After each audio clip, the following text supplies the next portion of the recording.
주신 하나님 말씀은 예레미야 17장 19절에서 27절까지 말씀입니다. 예레미야 17장 19절에서 27절까지 말씀 저와 한 절씩 교독하시겠습니다.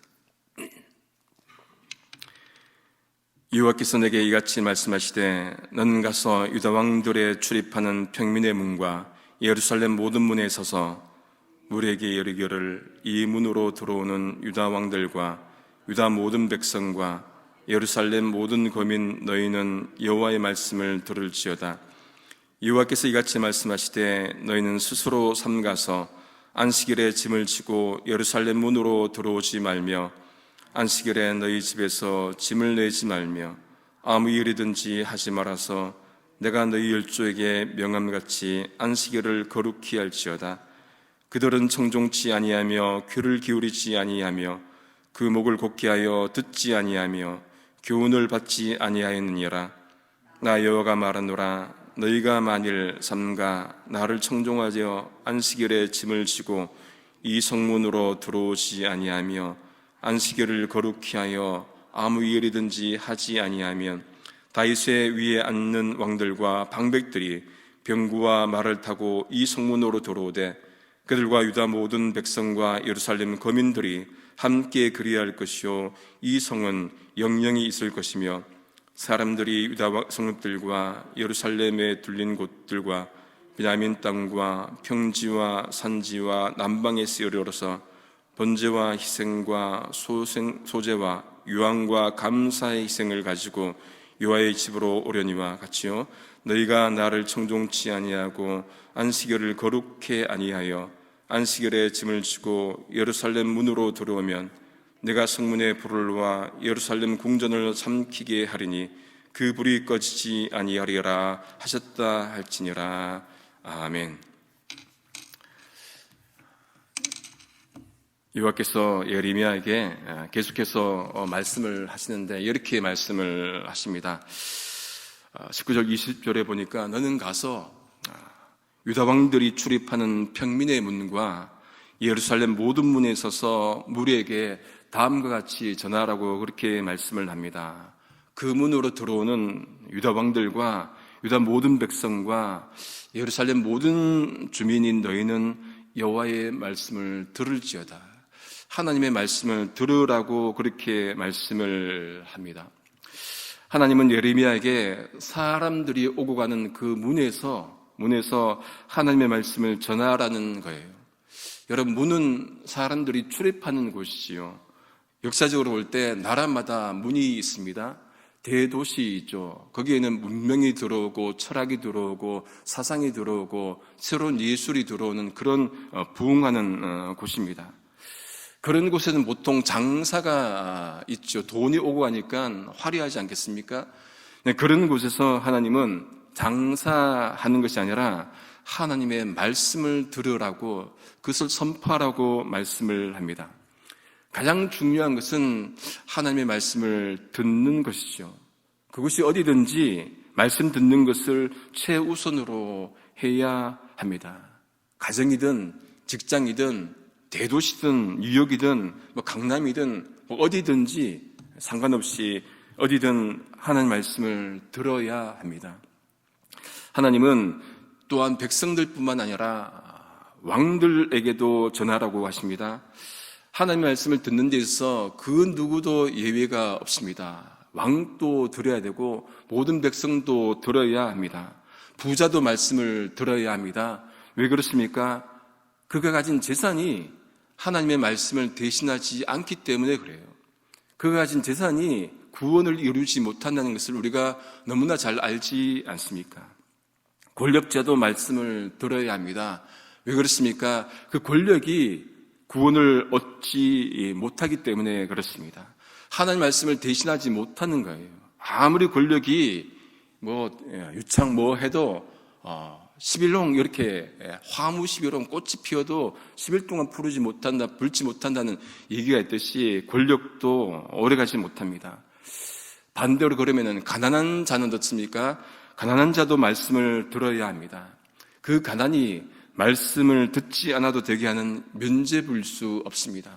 부자든 가난한 사람이든 권력이 없든 누구든지 상관없이 하나님의 말씀을 들어야 된다는 말씀이지요. 여호와께서 또 말씀하신 내용은 이렇습니다. 21절, 22절에 보시면은 유다 백성들이 안식일에 짐을 지고 예루살렘 문으로 들어오지 말고 안식일에 집에서 짐을 내지도 말고 어떤 일이라도 하지 말고 하나님이 자신들의 조상들에게 명령한 것 같이 안식일을 거룩하게 지키라, 그렇게 말씀을 하십니다. 안식일을 지킨다는 것은 좁은 의미로 보면은 그날은 이 일을 하지 말라, 이런 의미라기보다는 이 하루는 정말로 구별해서 하나님을 온전히 예배하고 정말로 전적으로 자신의 삶을 하나님께 드리는, 맡기는, 위탁하는 그날로 우리가 삼으라는 그런 의미겠죠. 그 하루 일하지 않아도 생계에 지장이 없다는 것을 안식일을 지킴으로 확인해 보라는 말씀입니다. 여러분, 우리가 출애굽 당시 이스라엘 백성들이 광야에서 먹을 것이 없었습니다. 근데 만나와 메추라기를 공급해 주셨죠. 근데 안식일에는 거두지를 못해요. 어떻게 대책을 주셨습니까? 6일째는 2배로 거두게 그렇게 하셨습니다. 이틀치 양식을 거두게 하셨어요. 그리고 7일째는 거두지 말라. 출애굽기 16장 29절에 말씀하시기를 볼지어다 여호와가 너희에게 안식일을 주므로 제6일 여섯째 날에는 이틀 양식을 너희에게 주는 것이니 너희는 각기 처소에 있고 제7일 일곱째 날에는 아무도 그의 처소에서 나오지 말지니라. 6일째에 이틀분의 양식을 허락을 하신 것이죠. 하나님이 살 길을 제시하신 것이에요. 여러분, 이 말씀을 직접 삶으로 우리가 체험을 해야, 이 말씀을 체험해야 삶의 주인이 우리가 아니라 삶의 주인이 전적으로 하나님임을 우리가 고백할 수 있다는 말씀이겠죠. 너희는 먼저 그의 나라와 그의 의를 구하라. 그리하면 이 모든 것을 주시겠다는 그 말씀이 어떻게 해야 실제가 됩니까? 그 말씀대로 살아봐야, 정말 그 말씀대로 살아보고 경험해 봐야 그 말씀이 나에게 실제가 되는 것이죠. 먹을 것, 마실 것, 입을 것 먼저 구하는 것이 아니라 그의 나라와 그의 의를 먼저 구하고 났더니 하나님께서 먹을 것, 마실 것, 입을 것을 주시더라라고 하는 것을 경험해 봐야 그 말씀이 실제가 되고 그 말씀을 전할 수 있지 않겠습니까? 자기도 경험하지 못하는 그 말씀을 어떻게 우리가 전할 수 있겠습니까? 나도 한번 체험해 보지 못했는데 그 말씀을 어떻게 다른 사람에게 그렇게 해보라고 말할 수 있겠습니까? 내 속에 그 말씀을 한번 또 살아내지 못했는데, 경험이 없고 체험이 없는데 어떻게 그의 나라와 그의 의를 구하라고 자신 있게 말할 수 있겠습니까? 없어요. 어떻게 해야 됩니까? 먼저 우리가 그의 나라와 그의 의를 구했더니 하나님께서 정말로 먹을 것, 마실 것, 입을 것을 주시더라라고 하는 것을 체험해야 그 말씀이 실제가 되고 진짜가 되지 않겠습니까? 안식일에 일하지 않고 오로지 하나님을 경배하고 예배하고 해도 하나님이 우리 인생을 책임져 주시는구나 라고 하는 것을 실제로 경험해야 안식일을 거룩하게 지켜라는 말씀을 우리도 지킬 수 있고 다른 사람에게 전할 수 있을 겁니다. 내가 나를 위해서 일하지 않고 하나님을 경배했더니 하나님이 나의 삶을 책임져 주시는구나 라고 하는 것을 진짜 경험할 수 있기를 소망합니다. 하나님이 이렇게 안식일을 지켜라고 명령하셨음에도 23절에 보니까 그들의 조상들이 듣지도 않고 귀를 기울이지도 않고 순종하지도 않고는 그 목을 곧게 하고 교훈을 받지도 않았다 책망하십니다. 여러분, 성경을 쭉 읽어보면은 이런 표현들이 곳곳에 나오지 않습니까? 교만한 모습들, 반복되는 모습들이 곳곳에 등장합니다. 말씀을 듣지 않는 장면이죠. 왜 하나님 말씀을 듣지 않습니까?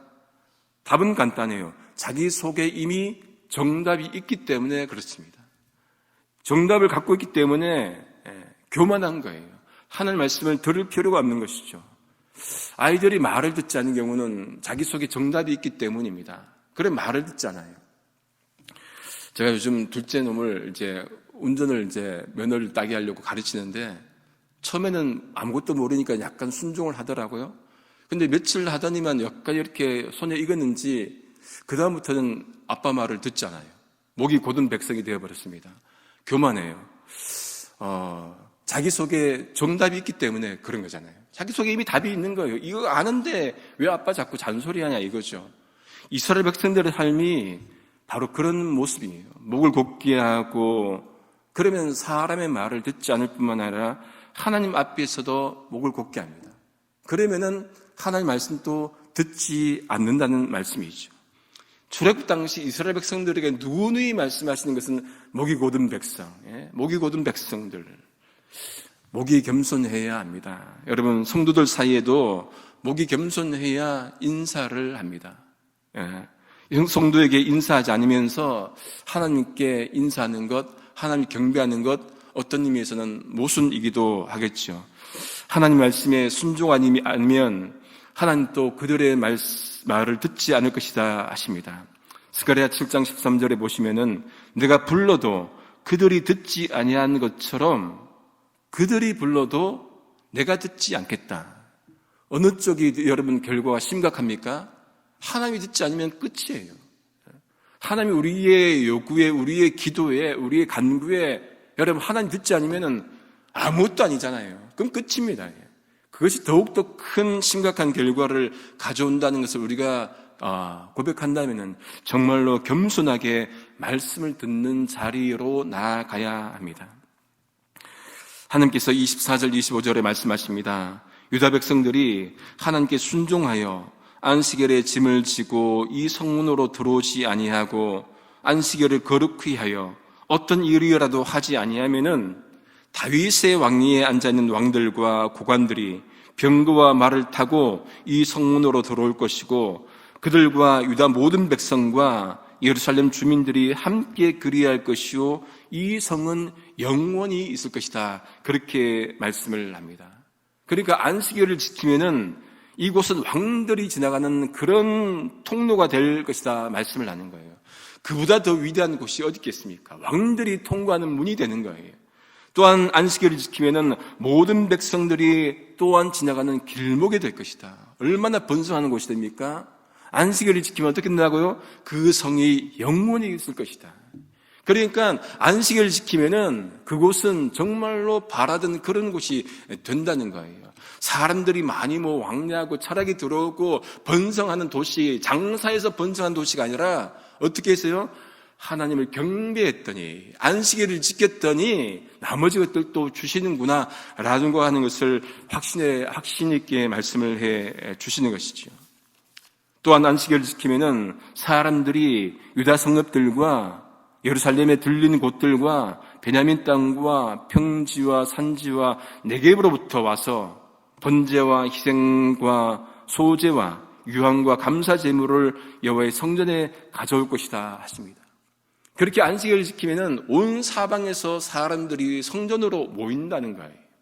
그것이 중심이 된다는 그런 말씀이겠지요. 안식일을 지키는 것을 강조하는 이유는 그 어떤 것보다도 하나님을 경배하고 하나님을 먼저 높이고 하나님을 최우선하고 하나님 말씀을 가장 존귀하게 여기라는 이 말씀일 겁니다. 아무리 강조해도 지나치지 않습니다.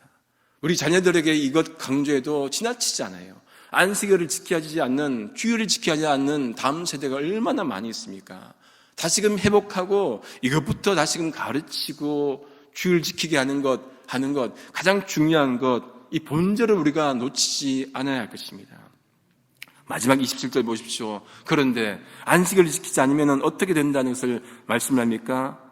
유다 백성들이 하나님께 순종하지 아니하고 안식일을 거룩되게 아니하고 안식일에 짐을 지고 예루살렘 문으로 들어오면은 어떤 일이 벌어집니까? 하나님께서 성문에 불을 놓아서 예루살렘 궁전을 삼키게 하리니 그 불이 꺼지지 않을 것이다. 안식일을 지키지 않으면 그 성전이 불살라진다는 그 말씀입니다. 불가마에 빠진다는 거예요. 안식일을 지키지 않았을 때 불타는 도시가 된다. 그 말씀을 하시는 겁니다.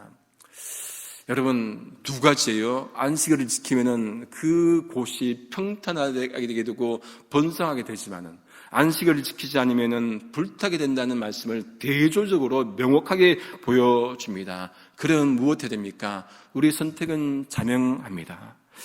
말씀을 정리합니다.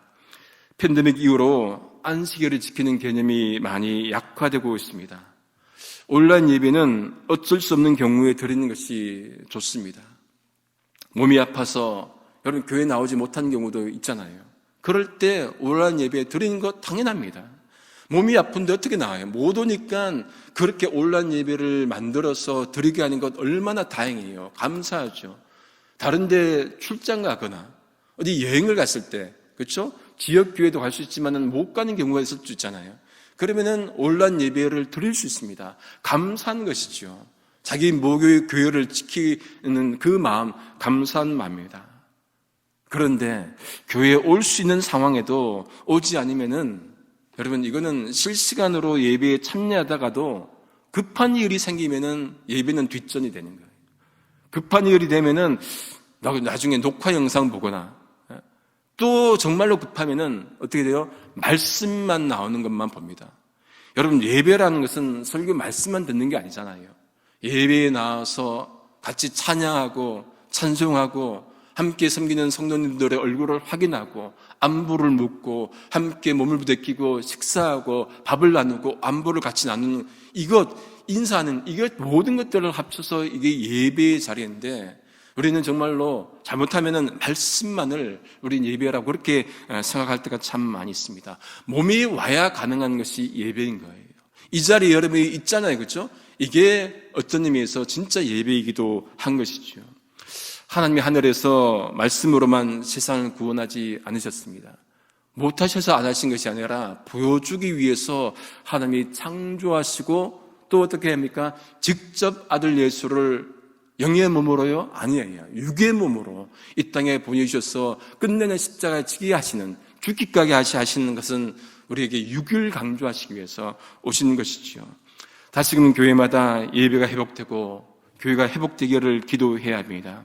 20%, 30%가 돌아오지 않는다는 이야기가 현실입니다. 이대로 둬서는 안 되지요. 경각심을 가지고 어디서부터 출발을 해야 됩니까? 바로 주일, 안식일을 지키는 것에서부터 출발을 해야 됩니다. 안식일을 지키면은 시온의 대로가 열리지만은 안식일을 지키지 않으면은 불타는 지옥이 기다릴 것이라는 이것 우리가 생각한다면은 선택지는 분명합니다. 우리 모두 안식일을 거룩하게 지켜서 우리 자신을 풍요롭게 하시는 성부, 성자, 성령 삼일체 하나님의 은총을 입기를 소망합니다. 기도하시겠습니다. 고마우신 아버지 하나님, 오늘 또 저희에게 주의 전으로 불러주시고 이 새벽을 깨우게 하심을 감사합니다. 하나님, 우리가 살아가는 모든 삶이 은혜임을 고백하게 도와주옵소서. 숨쉬는 것도 은혜요, 정말로 예배의 자리에 참여하는 것도 은혜요, 하루를 살아가는 것도 은혜요, 일하는 것도 은혜임을 고백하는 우리가 되도록 인도해 주시옵소서. 말씀으로 아버지 돌아가서 정말로 아버지 아니며 안식일을 지키게 도와주시고 주의를 거룩하게 지키는 우리가 되도록 인도하여 주시옵소서. 일상에서 참다운 신자로 살게 도와주시고 주의를 기대하면서 소망하면서 기도하면서 준비하는 우리가 되도록 인도하여 주시옵소서. 감사하고 존귀하신 예수님의 이름으로 기도드립니다. 아멘.